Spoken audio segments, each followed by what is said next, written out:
Like, all right, like my label, like not label and management, they kept saying like I kept asking like what type of vibe should I come out with? Mhm. Like what type of vibe? Because I have different types of song, like really different type of song. And they was just like, you need to do a hip hop song. Like you gotta do like a super hip hop song. You gotta talk your shit type of song. And it's just like should I come this way? Like when you haven't put out a song in a long time, it's like it's a lot of pressure to put out like the next one. But like I think that this was like Welcome back to the channel, y'all. Today, I want to talk about your girl, Cardi B, and her lack of artistic integrity and what it's currently doing for her career. So sit back, relax, and make sure y'all watch to the end of the video so that you get everything I have to say. So, as you all know, Cardi dropped her new song with Megan Thee Stallion, Bongos. It's their new collaboration, and they have a lot of mixed feedback. I think I've seen mostly negative, and this is really not meant to be a bashing session because you guys know I have my playlist called Female Rap Politics, which is right here.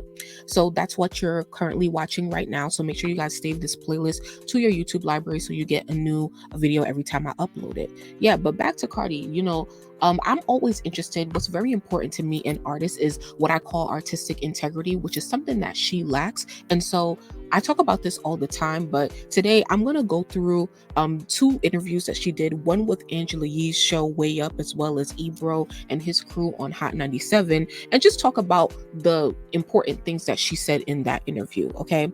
And so in Cardi B's, if you watch Cardi B's interviews throughout the years, she has always said that she has the most trouble picking what songs she has released or she should release. And so in this interview with Angela Yee that you just saw a clip from, later on in the interview, she asked her, how many songs do you have in the stash? You've been working for 5 years, haven't really put out an album. You've done a lot of features and collaborations here and there, and sprinkled out singles as well.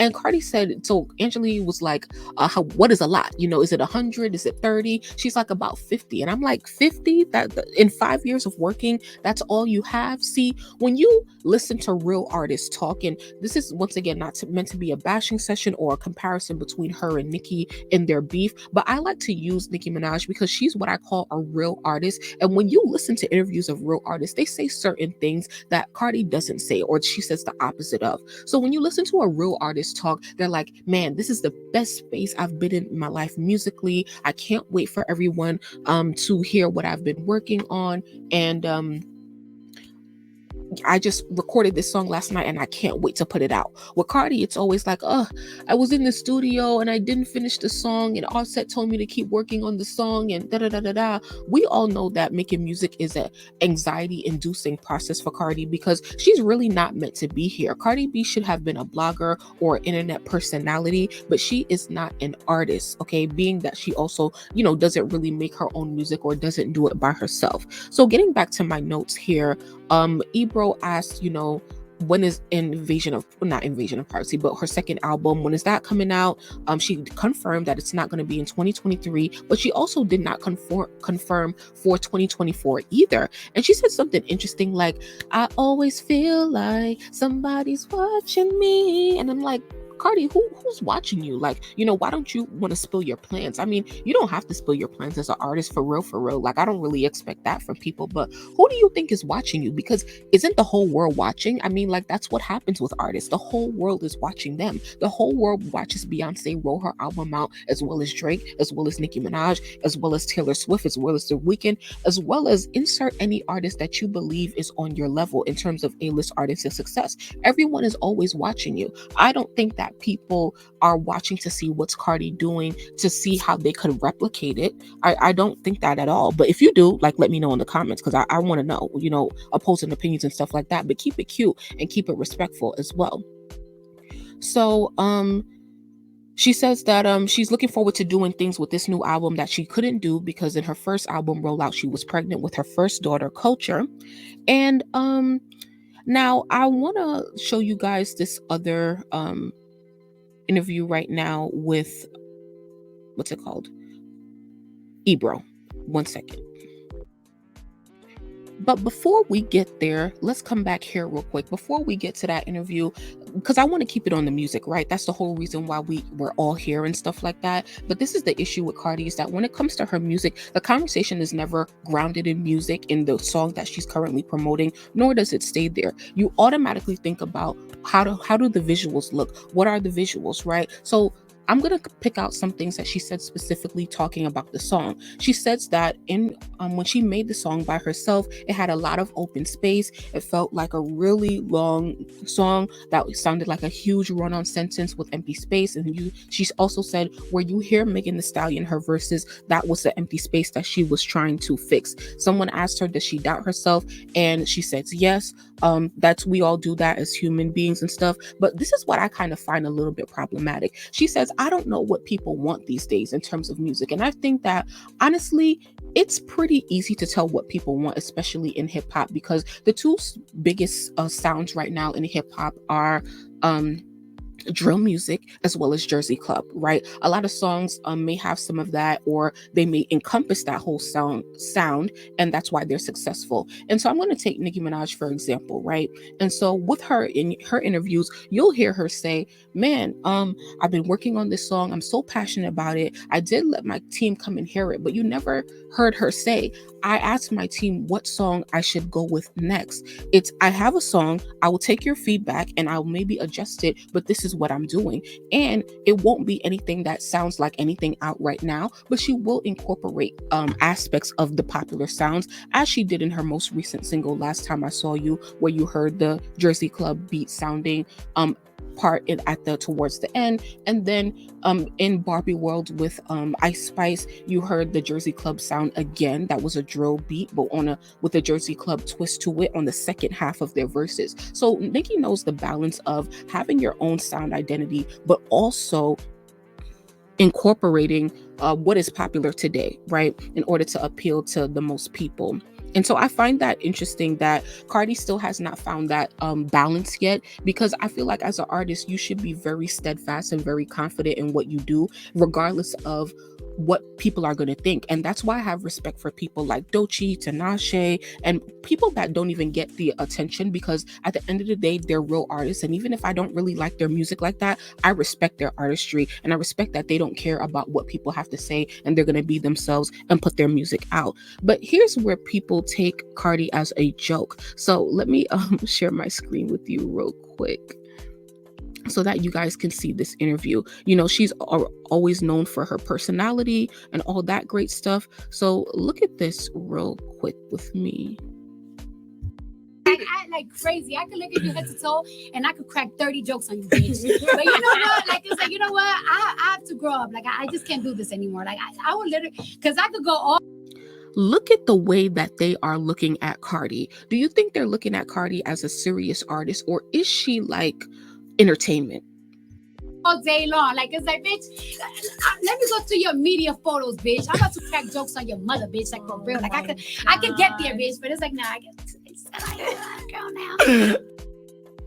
I mean, you cannot deny that her personality is big, or whatever it is that you want to call it. But when looking at this, I was like, man, like, they're really just looking at this girl as in pure entertainment. Like, they probably don't even take her seriously. Like, I don't know who would, because she honestly sounds like a fifth grader trying to talk, but that's no shade.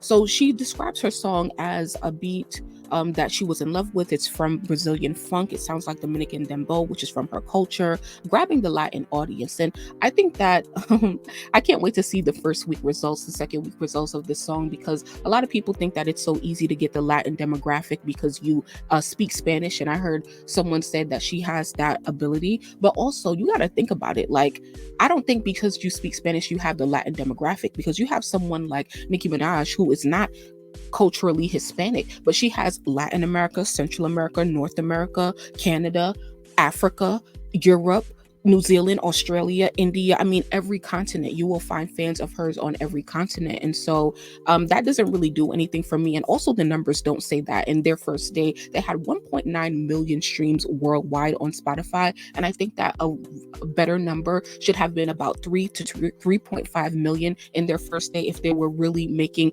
international and worldwide impact. But, we're going to keep watching the numbers for the first week. Now, I did want to touch on one thing she said about addressing people in her music. Cardi says like she wants to keep her music fun and she doesn't always want to, be addressing people and stuff like that, because they're saying like, oh, you've matured a little bit now from the pop off person that you was back in the day. And I have to definitely disagree. You always see Cardi to this day clapping back at people in the comments of blogs, or even in that submarine incident. Like, Cardi has really not changed for real, for real. She's maybe calmed down a little bit in her personal life, but she's still the same, sort of problematic person that she's been, throughout her whole time in the limelight. And so she says, I don't always want to address people in my music, like her haters or people that she has beef with, because she just want to make fun music. And my thing is like, who are you trying to address in your music for real, for real? Because listen, in rap, like that's what rap is about. You take it to the music, right? So that's what we do over here. And the great Lil Wayne said, we don't make diss records. We make hit records and diss you on them. So I'm just going to leave that there. Shout out to No Frauds by Nicki Minaj. Because left the operating table still look like nah.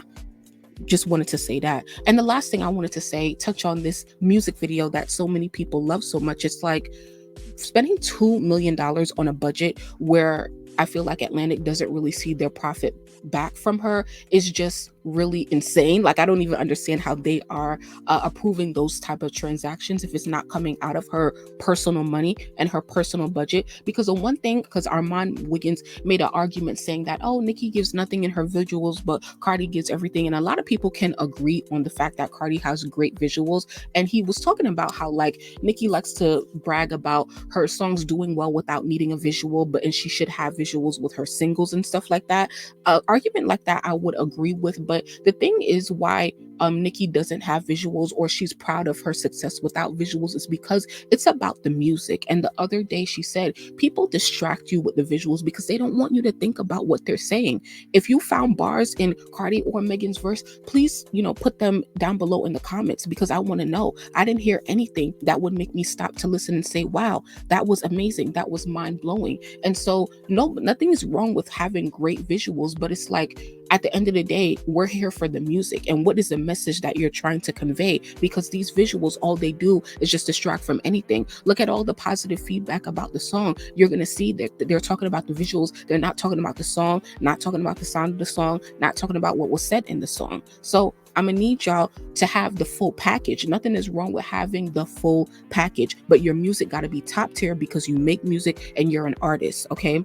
And so that's why I feel like Cardi is not secure in her artistry, because you can hear, she says she leans on her team so much to give her direction. Like, she's like, oh, how should I come with? They told her, come at it with hip hop for your next single. She's like, but really? But you asked them for, you consulted with them. So are you going to listen to them or not? And, she does what she wants to do as she's allowed to do so. But all of this shows that there's a lack of foundation and artistic integrity within her career. And it's obviously not doing well for her. So I think a lot of people look forward to the growth in her next album. And the verdict is still out, so I'll leave it here. But thank you guys so much for watching this video all the way to the end, and I'll see you in the next one.